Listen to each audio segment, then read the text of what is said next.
안녕하십니까. 가툰경영연구소의 최윤규입니다.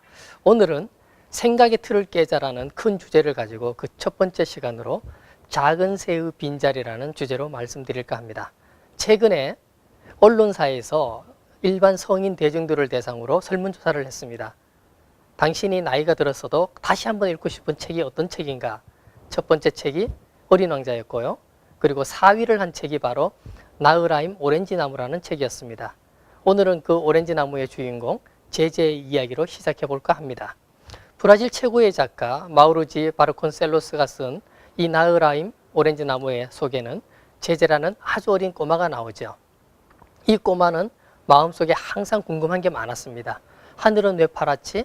물은 왜 저렇게 흘러가는 걸까? 새는 왜 날아가는 걸까? 이런 궁금증이 계속 있었어요. 그 궁금증이 있었고 그러한 생각들을 들게 하는 것을 제제는 이렇게 생각했습니다. 아, 내 가슴 속에 작은 새가 한 마리가 있어서 그 새가 나에게 질문을 하는구나 라고 생각을 했습니다. 그런데 1살, 2살 나이가 들고 5살, 6살이 되었어요. 어느 날 제제는 이런 생각이 들었습니다. 이상하다. 내 가슴 속에 있는 이 나에게 뭔가를 외치는 이 작은 새는 도대체 무엇일까? 그게 궁금해서 할아버지에게 물어봤습니다. 할아버지, 제 가슴 속에는 어떤 작은 새가 있는데 이 작은 새가 저에게 자꾸 질문을 해요. 이 새는 도대체 무엇인가요? 라고 물었습니다. 그때 할아버지가 이렇게 얘기했습니다. 그게 바로 생각이라는 것이다. 그 생각이라는 것이 네 마음속에 작은 새라는 보금자리를 틀고 너에게 자꾸 어떤 것을 생각하게 만든다라고 말해 주었습니다. 그 얘기를 듣고 제제는 다시 궁금증이 생겼습니다. 그런데 할아버지, 제가 작년에는 안 그랬는데 이제 6살이 되고 나서 과연 내 마음속에 작은 새가 있을까라는 의문이 들기 시작했어요. 그것은 왜 그런가요? 라고 물었습니다. 그때 할아버지가 얘기를 했습니다. 그건 바로 내가 성장하고 있다라는 증거란다. 어린아이에서 어른이 되는 순간에 어린 가슴 속에 있었던 작은 새는 다른 곳으로 훌훌 날아가서 너와 같은 또 다른 어린아이의 마음속에 그 생각을 심어주는 거란다라고 얘기했습니다. 그리고 말했습니다. 이제 너도 컸으니까 내 속에 있는 작은 새를 하나님께 다시 돌려드리렴. 그러면 그 하나님이 그 새를 또 다른 어린이에게 심어줄 거란다라고 얘기했습니다. 그 말을 듣고 제제는 산에 올라갔습니다. 산에 올라가서 가슴을 활짝 열고 외쳤어요. 작은 새야, 작은 새야, 멀리 날아가렴. 그래서 나와 같은 또 다른 아이 속에 생각을 심어주렴이라고 외쳤습니다. 자, 여러분 가슴 속에도 어린 시절에 작은 새가 있었습니다. 그런데 우리가 저와 여러분이 성인이 되고 나서 그 작은 새가 있었던 공허한 빈자리를 메우지 못했을 때 우리는 감정을 잃어가고 있다는 증거입니다.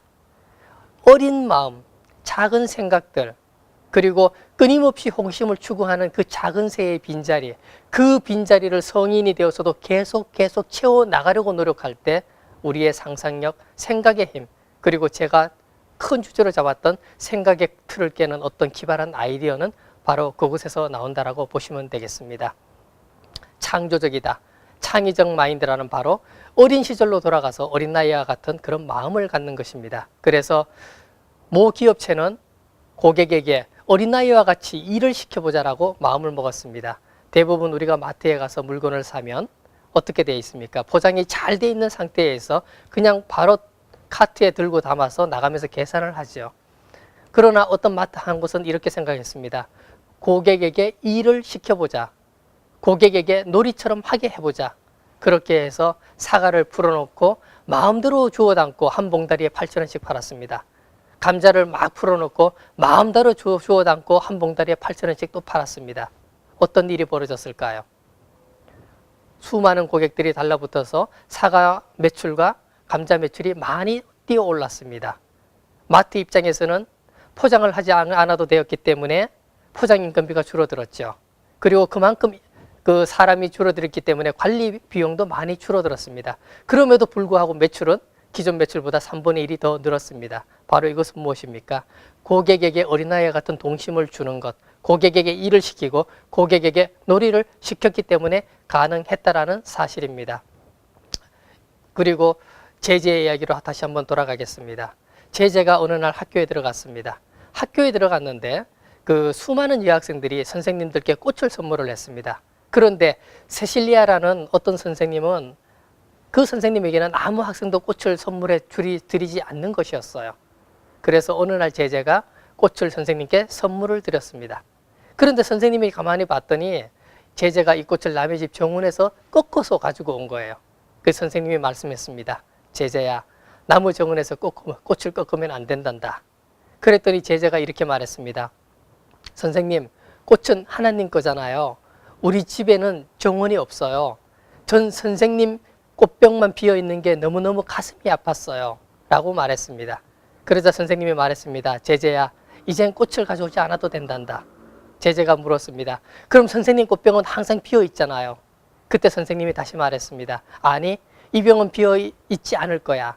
난 이 빈 병을 바라볼 때마다 세상에서 가장 아름다운 꽃을 보게 될 거야. 라고 말했습니다. 어린 제자의 순수한 마음, 그것도 우리가 감동받지만 아무것도 꽂혀 있지 않은 빈 병을 바라보면서 제자가 꺾어온 그 꽃을 생각할 수 있는 선생님의 마음, 우리도 거기에도 또한 감동을 받을 수 있습니다.